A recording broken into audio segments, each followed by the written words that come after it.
तफसील से।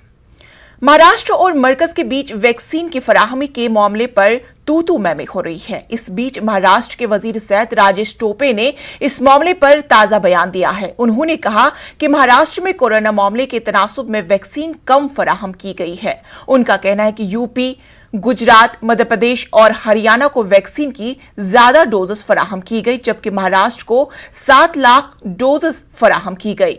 उनका कहना है कि वैक्सीन की अदम फराहमी के सबब सातारा, संगाली और पिनवाल में टीकाकारी का अमल बंद हो गया है, जबकि बलढाना में सिर्फ आज का स्टॉक है। राजेश टोपे का कहना है कि इस मामले पर शरद पवार और उन्होंने मरकजी वजीर सेहत हर्षवर्धन से बातचीत की।